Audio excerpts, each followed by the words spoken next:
신종 코로나 바이러스와 관련해서 천은미 이대 목동병원 호흡기 내과 교수 전화로 연결해 자세한 이야기 나눠보겠습니다. 교수님 안녕하십니까?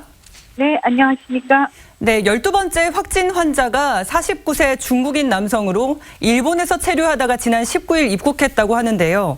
일본 확진자의 접촉자라고 하는데 이 감염자 확산에 더 우려해야 되는 상황입니까? 네, 우선 그분은 일본에서, 그러니까 2차 감염의 1차를 알 수는 없지만, 일본에서 감염된 분의 확진자분에 의해서 다시 감염이 된 거기 때문에 최소한 2차 감염 내지 3차 감염으로 의심이 됩니다. 예. 그런데 그분이 국내에 들어오실 때, 일본에서 그게 확실하게 검역이 안 되시고 국내에 들어와서 거의 1주 이상을 계셨기 때문에 그분과 접촉한 2차적인 그런 밀접 접촉자 분들을 좀 최대한 빨리 확인을 해서 그분들에 대한 어떤 특별한 조치가 필요할 것 같습니다. 예, 이제 확진자가 12명으로 늘었습니다. 슈퍼 전파자가 이 중에 나올 가능성이 있는지 어떤 확진자를 좀 이게 주의 깊게 봐야 된다 그런 게 있을까요? 슈퍼 전파자는 대부분 밀폐된 공간에서 활동이 굉장히 많은 그리고 감염력이 아주 높은 단계에서 이제 보호장구 같은 마스크를 쓰지 않고 활동을 했을 때 발생을 할 수 있는 거고 예를 들어 병원이라든지 그런 밀폐된 공간에서 문제가 되겠습니다. 그래서 하지만 지금 아직 확진이 되거나 그 밀접 접촉자 분들이 어떠한 상태로 지금 활동을 하고 있는지가 확인이 안 된 분들이 지금 12번째 분들의 몇 분이 계신 것 같아서 그런 분들에 대한 좀 더 정밀한 조사와 그런 진단 조치를 필요로 할 것 같고요. 예. 지금 아직까지는 그래 슈퍼 전파자에 대해서 걱정을 할 필요는 없지만 지금 단계에서 철저하게 좀 조치가 필요할 것 같습니다. 예. 지금 오늘 아침에 우한교민 330여 명을 태운 2차 전세기가 이제 김포공항을 통해서 입국을 했는데요. 발열 등 이상 증세를 보인 이 그러니까 감염자는 아니고 이상 증세를 보인 사람이 4명이라고 합니다. 확진자가 더 늘 수도 있는 거죠? 네, 그렇죠. 어제 18명께서는 1차에서는 음성이 나왔다고 되어 있지만 지금 다시 이번에 오늘 오신 분들 중에는 발열 증상이 있기 때문에 우선적으로는 증상이 있기 때문에 저희가 검사를 통해서 확진을 해야 되겠고요. 예. 그중에서는 분명히 확진자로 나올 분도 있기 때문에 조금 더 그 확진자 수는 증가할 것 같습니다. 예. 근데 만약에 이 검사에서 음성이 나왔다고 하면 안심할 수 있는 겁니까? 그렇지는 않은 것 같습니다. 왜냐하면 검사라는 게 100%가 없고요. 예. 이번에 1차에서 음성이 나왔다가 2차에 나오신 분이 계셨기 때문에 메르스 때도 마찬가지였습니다. 그래서 1차가 나왔지만 최소한 잠복기 2주 정도는 자가격리 내지는 밀접 접촉자에 준하는 그런 조치를 꼭 확인을 하셔야 될 것 같고요. 예. 1차 음성이라고 해도 그분들도 다시 그 격리하시는 그 지역으로 가셔서 2주간의 어떤 그런 격리 생활을 하실 거기 때문에 그 중에 다시 증상이 생긴다면은 확진자가 나올 수 있을 것 같습니다. 예. 그리고 지금 우려스러운 게요. 중국 외에서 처음으로 우리나라에서 3차 확진자가 발생을 한 부분입니다. 이 방역망이 뚫렸다 이렇게 봐야 되는 겁니까? 우선은 조금 다른 것 같습니다. 예. 그 2차 감염자 분의 가족이 지금 3차 감염자로 됐잖아요. 2차 감염자 자체가 우리가 밀접하게 접촉하신 분인데 그렇지 않고 그냥 일상 접촉자로 관리가 되면서 그거를 조금 소홀히 하면서 가족들도 모르는 상태에서 감염이 됐고 원래 이 신종 코로나 바이러스는 가족 간의 감염은 이미 알려져 있고요. 가족 간의 밀접한 음식을 공유한다든지 같은 공동 생활에서는 이 감염이 잘 되는 것 같습니다. 그렇기 때문에 가족에 의한 3차 감염이기 때문에 그 점에 대해서 너무 염려할 필요는 없을 것 같습니다. 예. 지금 뭐 대화만 해도 감염이 된다. 또 잠복기에도 무증상 환자에게도 전파가 가능하다. 이런 뭐 유언비어나 이런 말들이 많습니다. 실제로는 어떻습니까? 이 신종 코로나 바이러스는 그 비말 감염입니다. 예. 침을 통해서 감염이 되기 때문에 대화를 하는 것만으로 감염되기는 조금 어렵고요. 물론 대화 도중에 침이 튀어서 감염이 될 수 있습니다만 그렇기 때문에 어떤 대화를 한다거나 그럴 때는 유증상이 있는 분은 반드시 마스크를 쓰셔야겠고요. 네.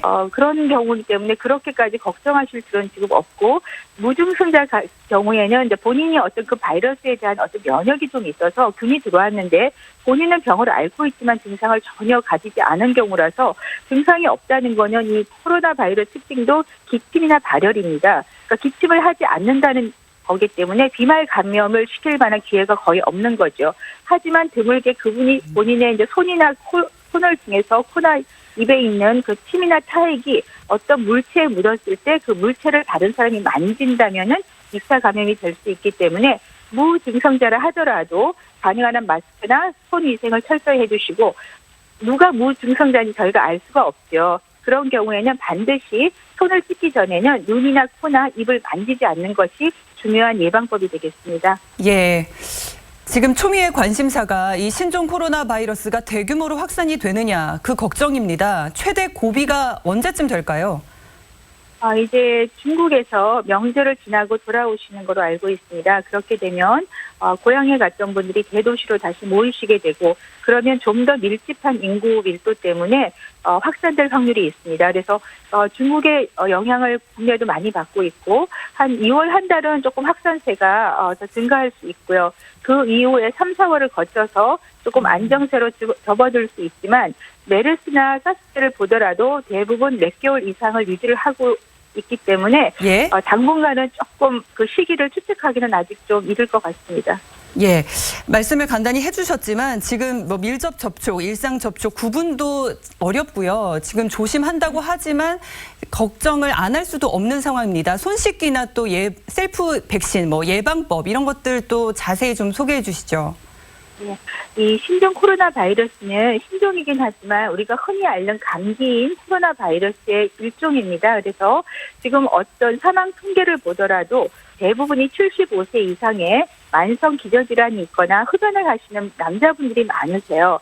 그렇기 때문에 건강하시거나 흡연과 담배를 안 하시고 규칙적인 생활을 하시는 분들한테는 가볍게 감기처럼 앓고 지나갈 수가 있기 때문에 중요한 것은 손 씻기를 철저히 20초 이상 개인 위생을 지켜주시고 가능한 한 당분간은 사람이 많이 있는 그런 곳은 조금 출입을 삼가하시고 만일에 꼭 가야 되는 회의나 모임이 있다면은 그런 경우에는 밀폐된 공간에 들어가실 때는 우리가 KF94 정도의 마스크를 착용을 해주시고 일상적인 개방된 이런 공간에서 계실 때는 일회용 마스크로도 충분히 비말 감염을 예방할 수가 있겠습니다. 그래서 평상시에 면역을 지켜줄 규칙적인 운동, 충분한 수면, 스트레스 받지 않고 손 씻기를 철저히 하시고 만일에 코로나 바이러스 감염 같은 증상이 본인이 의심이 된다고 하면은 1339에 연락을 할 수 있지만 조만간 각 의료기관에 진단시약이 배부되는 걸로 알고 있습니다. 그러니까 전화로 미르 병원 의료원에 전화를 하시고 내가 가서 그 검사를 받고 싶다고 하시면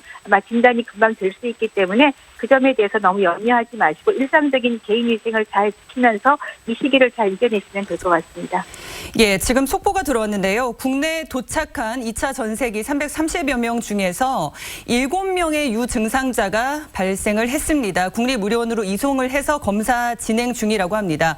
교수님, 지금 7명이 이상 증세를 보이고 있는 건데 아무래도 우한에서 입국하신 분들에 대해서 조금 더 면밀히 살펴봐야 되는 거겠죠?